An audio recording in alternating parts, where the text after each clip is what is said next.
Mobil. Tak terasa acara demi acara telah berlalu, kini acara telah berakhir dan diakhiri dengan acara pelepasan balon-balon harapan ke atas langit yang berisi harapan dan angan-angan mereka tentang masa depan. Otnal menggendong putra kecilnya, tampak Diandra dan Joy berbincang dengan ibu-ibu lain yang juga hadir di acara anak dan orang tua itu. Sedangkan David dan Pasco sibuk menjadi seksi dokumentasi yang mengabadikan foto anak mereka masing-masing. Kedua pria itu tampak sangat bersemangat mengambil foto anak mereka, memberi arahan tentang gaya yang harus mereka pasang menjadi sebuah kesenangan tersendiri bagi kedua pria yang gila kerja ini. "Nak, kita foto yuk," ajak Otnal pada Edward. "Boleh, Daddy, hehe," jawab bocah kecil nan tampan itu. Saat mereka sedang mengambil foto, tiba-tiba bola kecil menggelinding ke arah mereka. "Bola Kevin," teriak seorang bocah yang berlari ke arah mereka berdua. Dengan inisiatif, Edward mengambil bola untuk bocah berusia 6 tahun itu. Dia masih duduk di bangku kelas 1 SD. "Bola kamu?" tanya Edward sambil memberikan bola itu pada bocah kecil itu. Terima kasih kak," ucapnya dengan nada menggemaskan. "Kevin, kenapa jauh-jauh sayang?" panggil seseorang yang tak lain adalah Chelsea yang sedang mengejar anak dari sahabatnya. "Mom Chelsea, Kevin dah sengaja Kevin jatuhin bolanya tadi, sorry.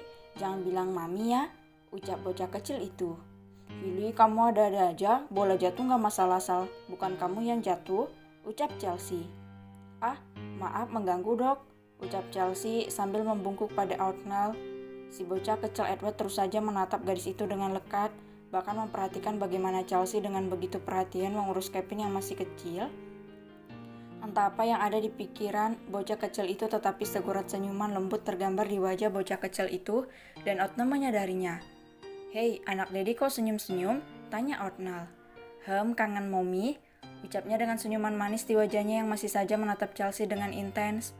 "Ya udah, kita nanti ke tempat Mom," ucap Otnal. "Wah, benarkah? Hore, baby bubu," teriak Edward yang berloncat kegirangan dan berlari mencari baby bubu. "Hai, dasar anak ini," gumam Otnal. "Wah, anak dokter aktif sekali ya," ucap Chelsea yang menatap kepergian Edward yang menemui Emily. Dia sangat aktif, anak baik itu sangat aktif, dia pasti merindukan momnya, ucap Otnal. "Memangnya mominya Edward kemana dok?" tanya Chelsea yang memang belum tahu tentang hal itu. "Pergi ke surga," ucap Otnal dengan nada datar. Chelsea terkejut bukan main, dia pikir ibunya Edward masih hidup, ternyata kenyataannya bocah kecil itu tidak memiliki sosok ibu selama ini. Beruntung ada Diandra yang begitu menyayanginya dan merawatnya seperti anaknya sendiri, sehingga Edward tidak kekurangan kasih sayang seorang ibu.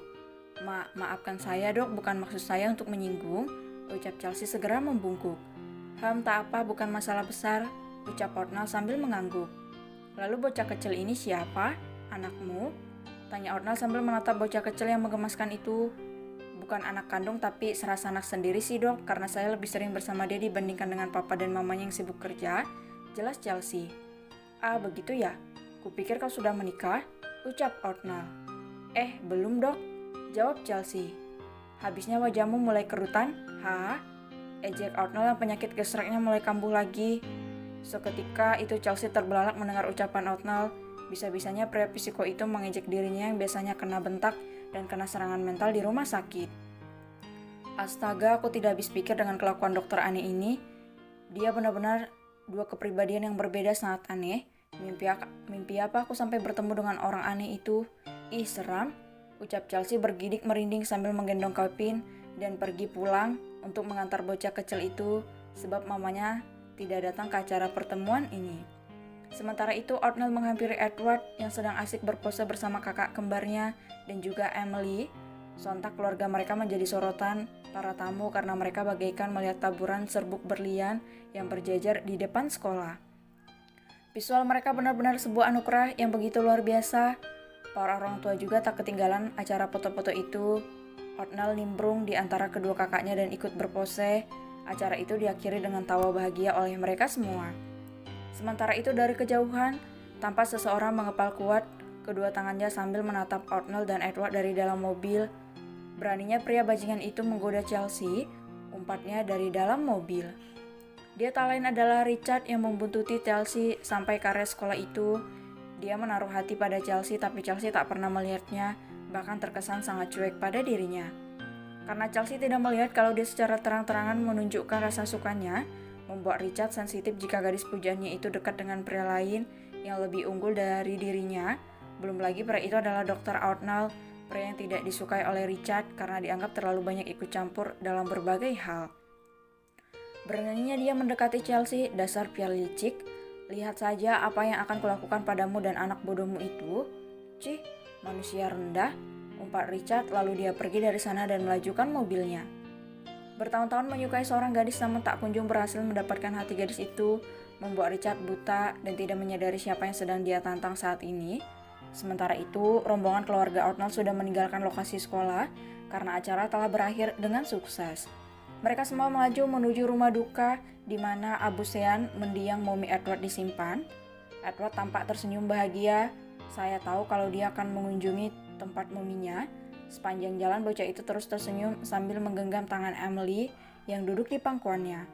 Mereka duduk di kursi belakang bersama Diandra, sedangkan David bersama Arnold dan Joy serta Pasco naik mobil mereka sendiri.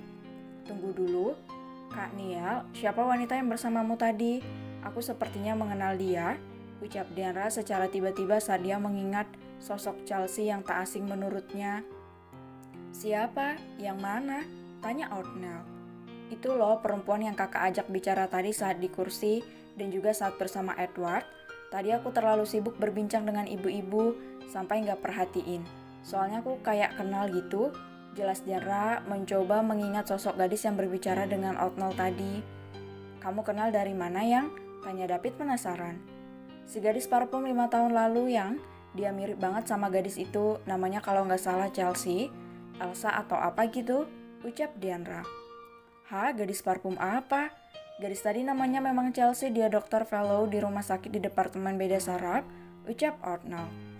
Nah kan benar namanya Chelsea, aku nggak salah. Itu si gadis parfum yang waktu kejadian aku hampir terpeleset di kamar mandi restoran, jelas Diandra. What? Arnold memikik sampai dia tiba-tiba menginjak rem mendadak membuat mobilnya berhenti dan mereka sedikit terpental di dalam sana. Arnold hati-hati, geram David yang panik dan langsung mengecek kedua bocah yang asik berbincang entah apa yang mereka bicarakan, tapi tampaknya mereka juga terkejut saat Arnold mengerem mendadak. Aduh maaf, habisnya aku kaget. Masa iya dia si gadis buket bunga itu? Penampilannya benar-benar berbeda dan lagian dia bertindak seolah tak mengenalku, ucap Arnold. Wah, si buket bunga ketemu sama pemberinya, pertanda apa sih? Hah? Goda Diandra seraya menaik turunkan alisnya. Cak, Mama Gorila diam.